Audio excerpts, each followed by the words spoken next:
Vídeo resposta ao debate contra o teólogo Diego ontem. Ele não crê no cânon católico porque os judeus não acreditam. Sejam bem-vindos ao programa de hoje. Fiquem agora com o irmão Talmidim. Salve Maria e viva Cristo Rei, sejam todos bem-vindos ao programa de hoje. Hoje eu quero responder algumas indagações e afirmações que eu recebi ontem no debate contra o teólogo Diego, não é? Que infelizmente as minhas perguntas não obtiveram respostas. Segundo ele não crê nos livros deuterocanônicos ou no cânon católico, porque assim os judeus não aceitam. E segundo ele não crê em alguns livros porque são fantasiosos demais. Então vamos lá. Primeiro, eu quero responder a sua primeira indagação, que foi a respeito de algumas advergências no cânon das 24 igrejas que compõem a Igreja Católica Universal. Primeiro, todas elas possuem os livros da Septuaginta, que é o que já basta, não é? Que é de fato a Septuaginta que foi usada pelos apóstolos. Segundo, por mais que alguma igreja dessas 24 igrejas não possuíssem o cânon ou não possuíssem os livros deuterocanônicos, os livros da Septuaginta, nós temos algo que vocês não têm, chamado magistério. O magistério é responsável por alinhar teologicamente e unificar a fé dessas 24 igrejas que compõem a Igreja Católica Universal.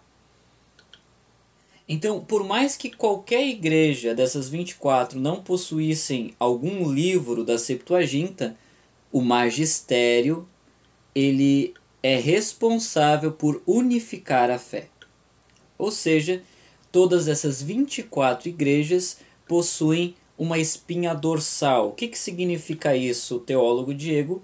Significa que todas elas, por mais que tenham culturas diferentes ou alguns ritos diferentes, a doutrina permanece a mesma. Ponto.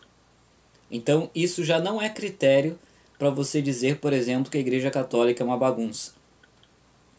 Segundo, você dizer que não crê no cânon católico porque os judeus não acreditam nisso, então você tem que, por exemplo, tirar a Brit Hadashah, que é a nova aliança, o Novo Testamento, da sua Bíblia, porque os judeus não acreditam no Novo Testamento. Ou seja, também não é critério para você decidir o que é inspirado ou não.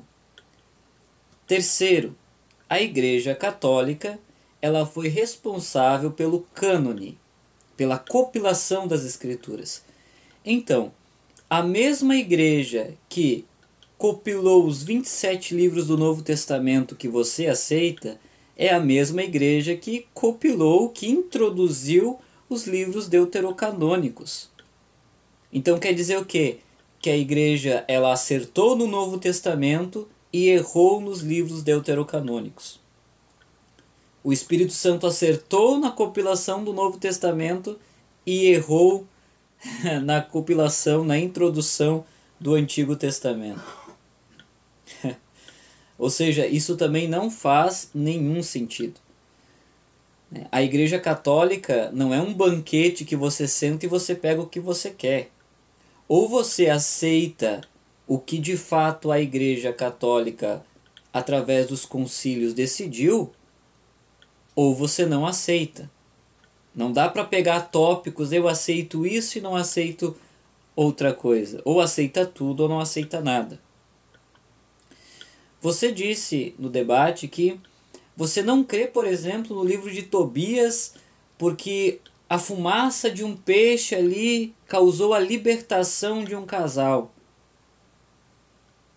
Você não crê porque não foi usado o nome de Jesus ali. Primeiro que é uma burrice, você sendo teólogo, acreditar que o Antigo Testamento vai falar o nome de Jesus. Não é? Isso é uma burrice extrema. Agora, se você não crê nesses milagres, não usando o nome de Jesus, Então você deve descartar, por exemplo, as curas de Elias, as curas de Eliseu, toda manifestação espiritual da antiga aliança você precisa descartar. Porque não foi usado o nome de Jesus ali. Você disse sobre os dragões que aparecem, então você tem que pegar o livro de Apocalipse da sua Bíblia e também descartá-lo, porque ali aparece um dragão. Então, quer dizer o quê? Você crê numa serpente que falou no Jardim do Éden e não crê, por exemplo, que a fumaça do peixe poderia de fato libertar alguém, porque não foi usado o nome de Jesus. Os mesmos critérios que foram usados para a compilação do Novo Testamento foram os mesmos critérios usados para os livros deuterocanônicos. Ponto. Então, o que eu quero dizer com tudo isso?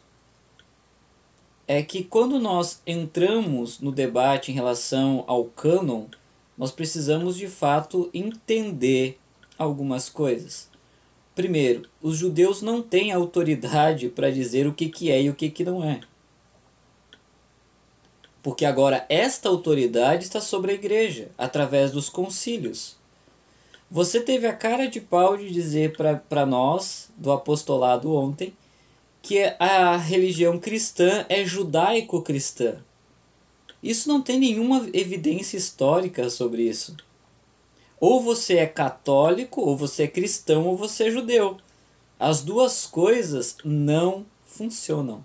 As duas coisas não existem.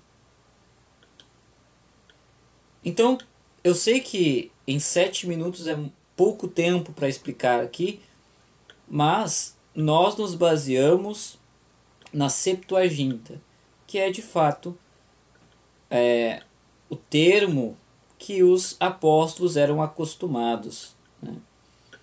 Ponto. Eram os livros que eles usavam, que eram familiarizados com eles. Mas, me responda, Diego, coisa que você não respondeu ontem. Qual é o critério que você, através da sua interpretação pessoal, usa para definir o que é inspirado ou não? E por que vocês, evangélicos, que se dizem ser apostólicos, não possuem os livros da Septuaginta? Ponto.